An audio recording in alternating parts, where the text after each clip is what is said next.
So I needed to talk about Sora. I was going to talk about it on my Body Language Guy channel because analyzing videos is my thing, but I thought that this is going to affect the entertainment industry in ways that we still cannot comprehend now.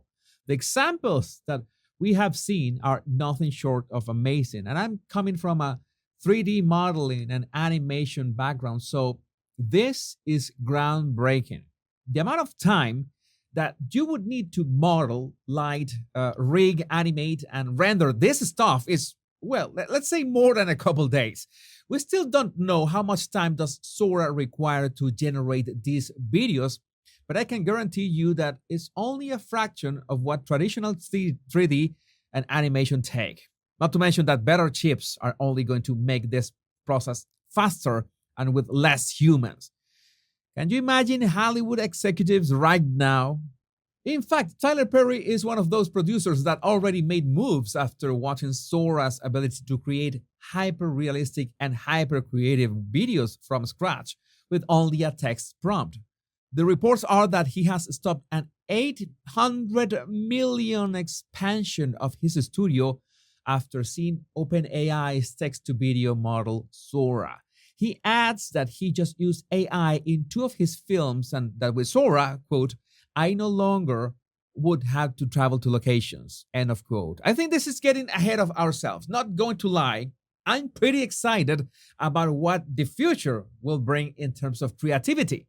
I have always wanted to be a filmmaker, but didn't want the hassle of dealing with so many people, including actors. This could be what we needed, but I think this is moving in the wrong direction, and we will see the effects in a rather medium term.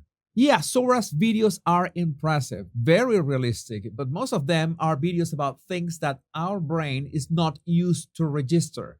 In other words, they push the boundaries of reality. If you see a tiger made of flowers, of course, it's going to look great. What is not going to look great are digital actors.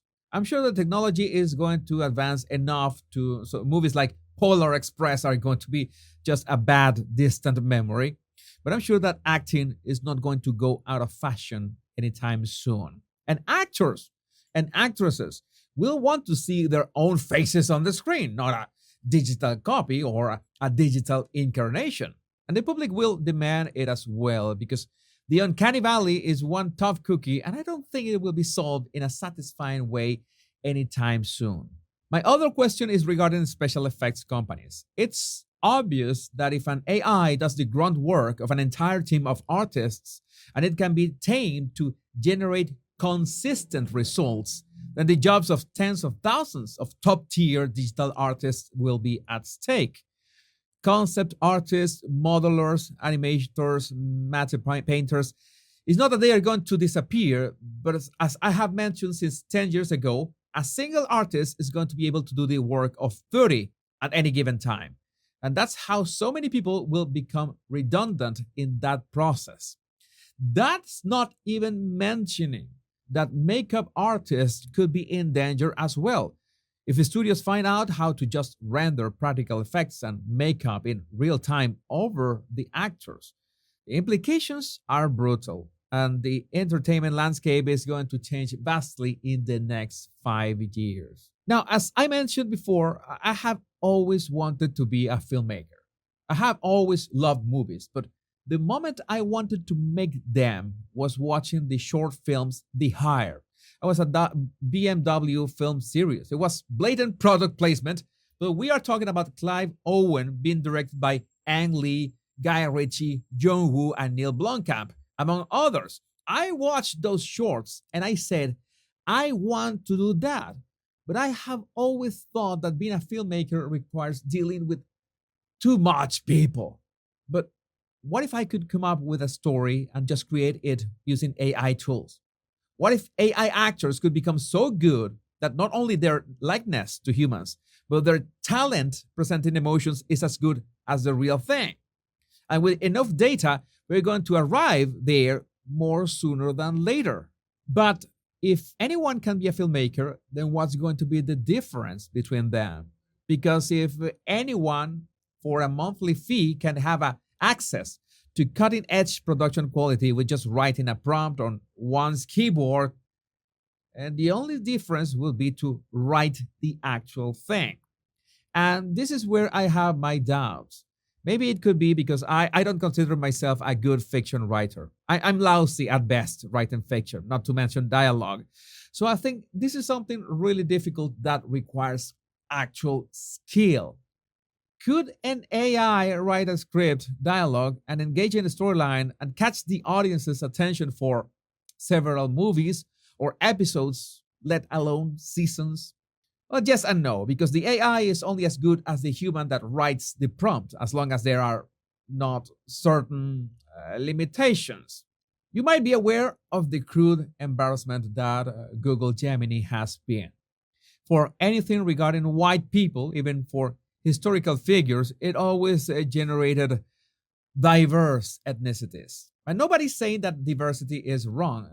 What we are saying is that if you're going to invest billions of dollars developing cutting edge technology, at least make it accurate.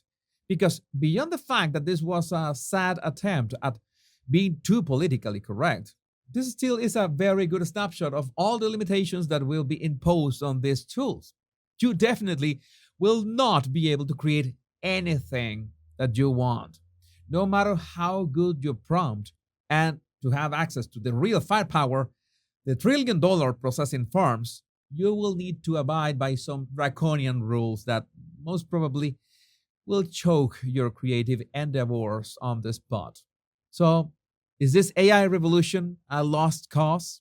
Well, there's one unexpected silver lining to the AI revolution. And to understand this silver lining, we need to take into account not only the heavy censorship and politically correct limitations that these tools have, limitations that are not going anywhere anytime soon.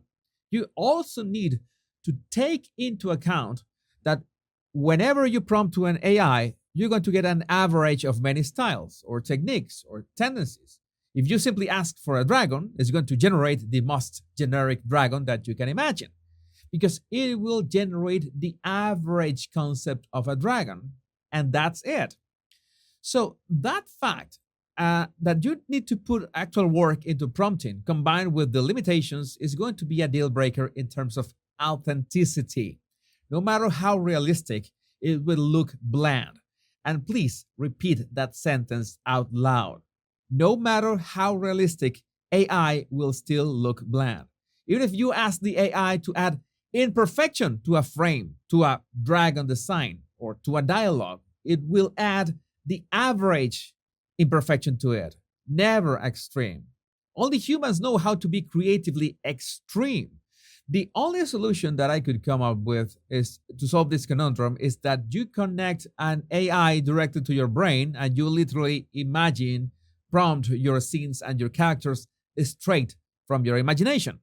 But even so, you will need the talent to flesh out your characters, their experiences, and their emotions. And that has always been a group task. Writers, directors, actors, producers, cinematographers, effect artists, that's what makes a great movie, the teamwork. So I'm cautiously optimistic about these tools. Only time will tell. And I would like to know what do you think about this in the comments. And don't forget to hit like and subscribe so you don't miss any of my pop culture musings.